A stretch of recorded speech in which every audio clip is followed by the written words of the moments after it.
Okay, my name is Peter Robertson, and I'm a senior trial prosecutor assigned to the Special Proceedings Division of the District Attorney's Office of the Second Judicial District.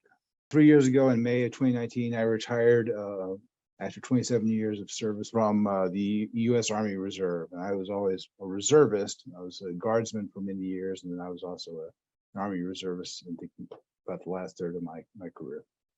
And I occupied a number of positions. I started out in the Louisiana Army National Guard as a tank platoon leader, progressed through there.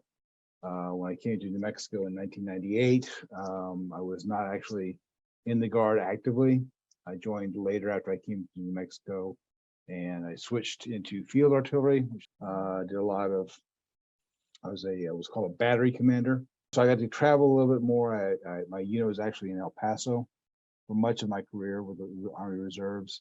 And then for the last 4 years, I was both in California and in Alabama, which was very interesting. So as far as, the skill sets that I obtained for the military was, the kind of more generalized ones like discipline, timeliness, promptness, show up be on time and be ready to go. Also, I learned a lot about the digital domain. When I was starting out, the computer, this was still the DOS age, and Windows really was just coming out of the scene. And I was really resistant to it, but I really learned a lot. And they also teach you about the idea of collecting data, of constantly working to improve your product. And as a former law enforcement officer, as a former agent with the U.S. Border Patrol, I learned a lot about what law enforcement have to endure every day of their lives. So I have a lot of respect for our peace officers. And I think that I brought all those experiences with me to this office. I started out as a prosecutor and as a lawyer in April of 2002. This is a great place to work, whether that you're in the support staff or with the core of lawyers that we have here. We have a great team here, and our work is very difficult, but it's very, very rewarding. And I met some great people.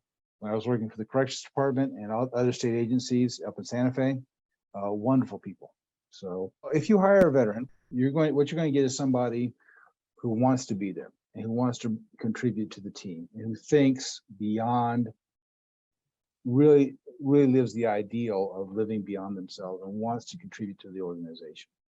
So what you're going to get somebody who's very disciplined, who's going to be probably very computer savvy, who is going to be prompt, and organized and hardworking and smart, and really thinks intelligently about how to do the job.